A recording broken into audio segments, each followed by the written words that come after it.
Yo sueño que estoy aquí de estas prisiones cargado, y soñé que en otro estado más lisonjero me vi, que es la vida un frenesí, que es la vida una ilusión, una sombra, una ficción, y el mayor bien es pequeño, que toda la vida es sueño y los sueños sueños son. Los fundamentos están sólidos y el Perú avanza.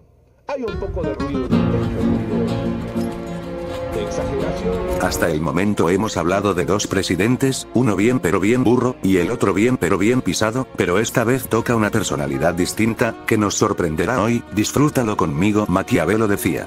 No hay nada más difícil de manejar, más dudoso de éxito, ni más peligroso de conducir, que tomar la iniciativa en el establecimiento de un nuevo orden.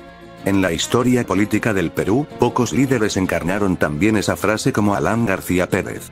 Orador brillante, estratega político y figura que dividió opiniones, García dejó una huella profunda en la memoria del país. En este video exploraremos tres etapas cruciales de su vida política. Primero, sus inicios y el ascenso meteórico que lo llevó, con apenas 36 años, a la presidencia de la República. Luego, los años de gobierno, con sus aciertos, controversias y la habilidad casi teatral con la que manejaba la palabra. Y finalmente, el desenlace más dramático de su historia, su caída y el episodio final que el Perú aún recuerda con asombro y debate, su presunto suicidio. Porque la historia de Alan García no es solo la de un presidente, es la de un hombre que, al borde del abismo, eligió un final que aún sacude a un país entero. Y hoy vamos a recorrer ese camino, paso a paso, hasta el último segundo. Pero vengo sin rencor. ¿Qué importa lo que hayan podido decir de Alan García? ¿Qué importa lo que me hayan hecho sufrir a mí y a mi familia? ¿Qué importa si lo que a mí me importa es lo que ha sufrido el millón de desempleados? Recuerda que la palabra siempre conlleva el poder. Alan Gabriel Ludwig García Pérez nació el 23 de mayo de 1949, en Lima, Perú, en una familia marcada profundamente por la política y las ideas apristas. Su padre, Carlos García Ronceros, era un ferviente militante del APRA y secretario de organización del partido, un hombre comprometido hasta el hueso con las ideas de justicia social y democracia popular que Víctor Raúl Haya de la Torre predicaba. Ese compromiso le costó caro. Pasó varios años en prisión durante las dictaduras que perseguían a los apristas, lo que marcó la niñez de Alan con una mezcla de orgullo familiar y una sensación temprana de que la política podía ser, a la vez, noble y peligrosa. Desde pequeño, Alan mostró un carácter inquieto y una memoria privilegiada. Tenía una capacidad poco común para aprender discursos completos y recitarlos con una seguridad que descolocaba a los adultos. En el colegio, no solo destacaba en las clases, sino que disfrutaba hablando frente a sus compañeros, improvisando palabras con un tono tan convincente que, aunque no entendieras todo lo que decía, te dejaba la sensación de que tenía razón. Ese don, que luego sería su sello personal, comenzó a moldearse desde esos años. El gran punto de quiebre llegó cuando, siendo todavía muy joven, conoció a Víctor Raúl Haya de la Torre. Para un muchacho que había crecido escuchando su nombre en casa como si fuera el de un héroe, aquel encuentro fue casi mítico. Haya, ya un hombre mayor y líder indiscutible del aprismo, escuchó al joven Alan con atención. Según relatan testigos, el muchacho no titubeó, le habló con una seguridad impropia de su edad, convencido de que el verbo podía ser una herramienta de cambio tan poderosa como cualquier arma. Ese día, Alan no solo conoció al fundador del partido, selló un vínculo ideológico y emocional con el APRA que lo acompañaría toda su vida. No tardó en involucrarse plenamente en la militancia juvenil, participando en reuniones, escuchando a los veteranos y absorbiendo como esponja cada enseñanza política. Tenía un talento nato para el discurso y lo pulía cada vez más, ganando la atención de sus compañeros y el respeto de los dirigentes. Así comenzaba el camino del que, años más tarde, sería no solo presidente del Perú, sino uno de los oradores más recordados de la política latinoamericana. Un camino que empezó en una casa donde la política era conversación de todos los días, con un padre encarcelado por sus ideales, un líder histórico que se convirtió en su referente, y una habilidad para hablar que, incluso de niño, parecía destinada a las grandes tribunas. Yo me acuerdo de ese hermoso verso de Calderón de la Barca que todos aprendimos y repetimos, porque caminando las calles, y muchas veces solo, yo decía, ¿cuándo pasará esto?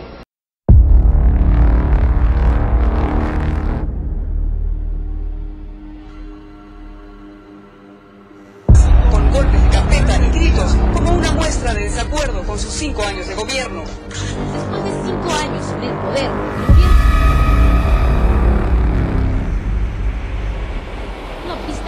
país en una de sus peores crisis económicas. En las últimas 24 horas, el precio del dólar se duplicó.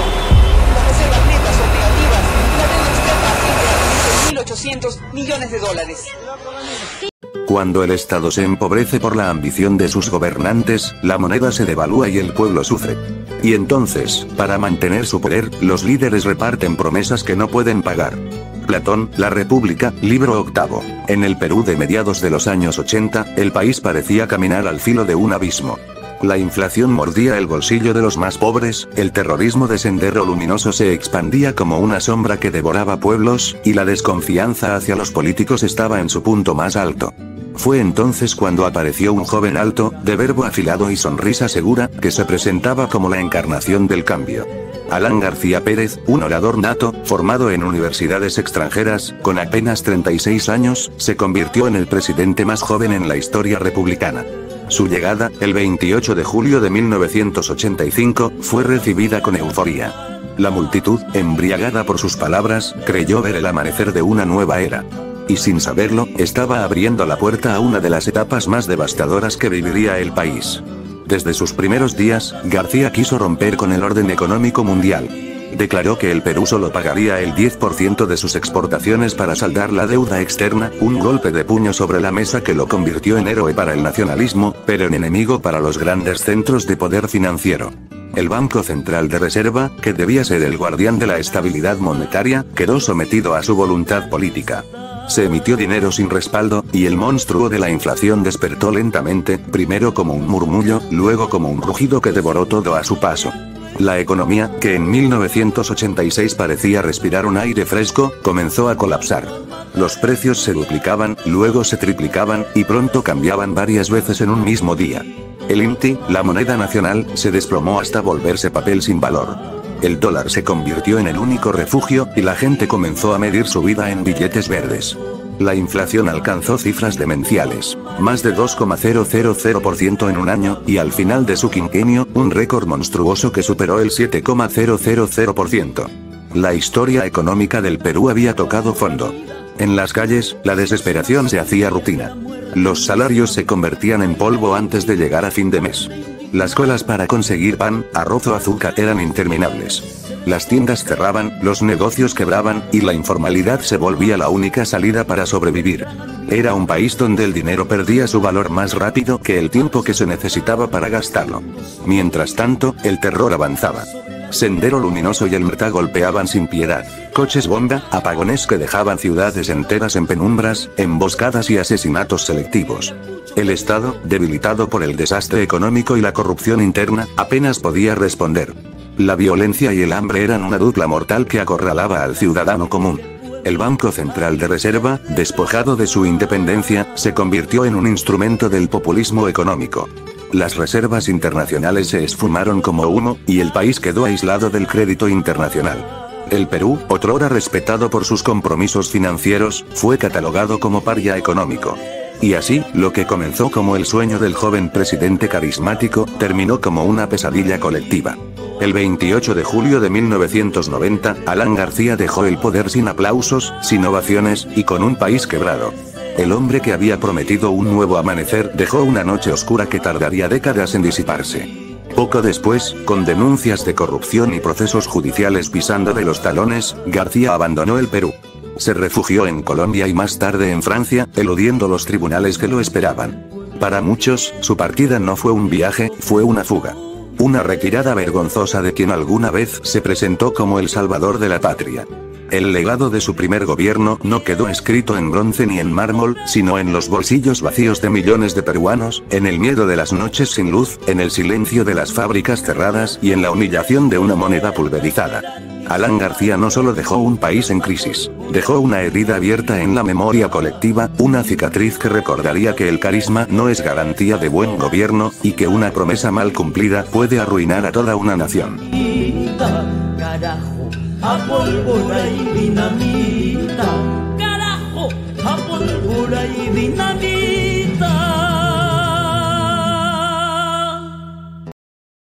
Y a mí me parece súbitamente un sueño estar frente a ustedes.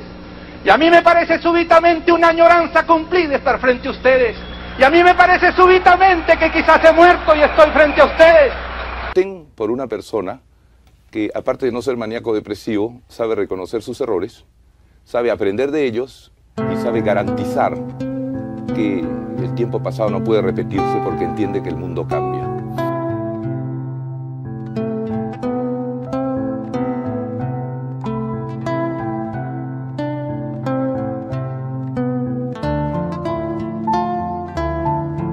La canción que escuchas de fondo se llama Selva Triste de Carlos Bello, la cual tendrá una relevancia en esta parte del gobierno de Alan García. Efectivamente, Alan García volvió, pero para ya no enredarnos tanto en su vida como político, resumiremos su segundo gobierno en 3 pautas: sus obras, sus escándalos, y finalmente su corrupción tras un primer gobierno que dejó al país sumido en la hiperinflación y el caos económico. Alan García volvió al poder en 2006 con un discurso renovado, decidido a borrar la sombra de su pasado.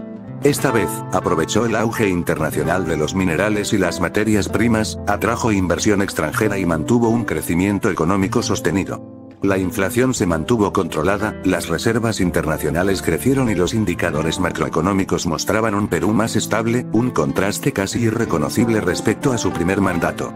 Sin embargo, el 5 de junio de 2009, en Bagua, Amazonas, estalló un conflicto que marcaría su segundo gobierno. Las comunidades indígenas, indignadas por decretos que afectaban sus territorios sin consulta previa, bloquearon la carretera en la Curva del Diablo. La intervención policial para desalojarlos derivó en un violento enfrentamiento que dejó 33 muertos, entre ellos 23 policías y 10 civiles indígenas, además de un policía desaparecido. Fue un episodio que dejó cicatrices profundas en la memoria nacional. Aún así, su gestión también estuvo marcada por obras importantes: la construcción del tramo 1 de la línea 1 del Metro de Lima, la ampliación de la carretera interoceánica sur, la modernización del puerto del Callao y mejoras en aeropuertos regionales, además de la expansión de la red vial y programas sociales como Juntos.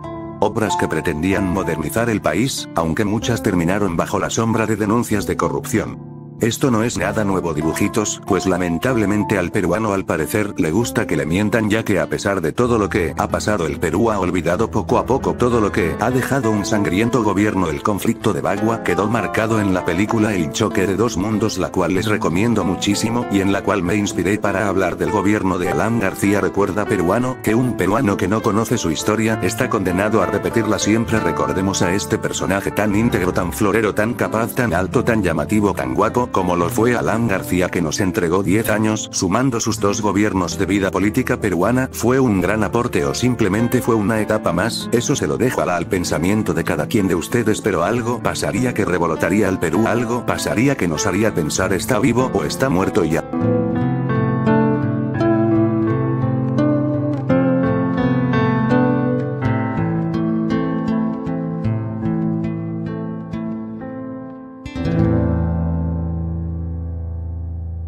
Perdono a todos los que me gritan, perdono a todos los que me injuriaron, perdono a todos los que me dejaron, los perdono en nombre del Perú. No sé a dónde me conduzca la vida, no sé si me lleve a la muerte, pero aquí estoy entregando todo lo que soy otra vez al servicio de la patria.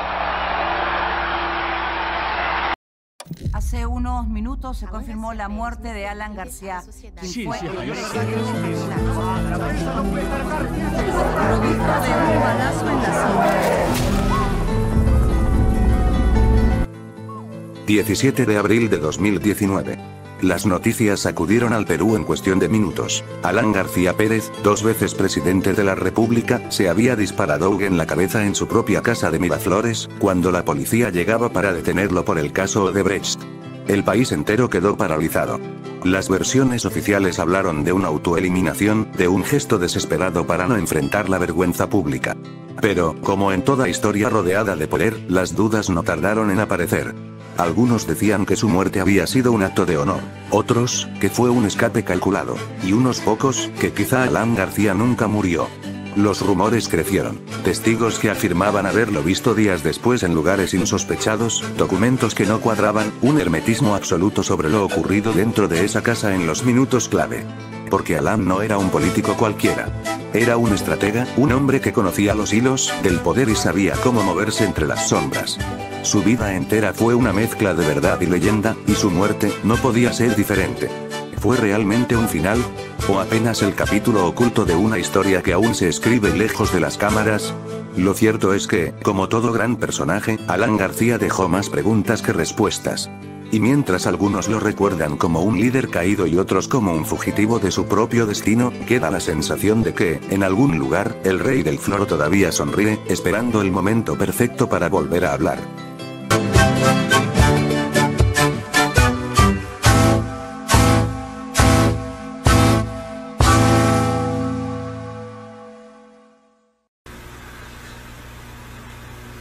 Entonces desconfíen del que dicen ya está muerto. Ese nunca muere. Cuidado.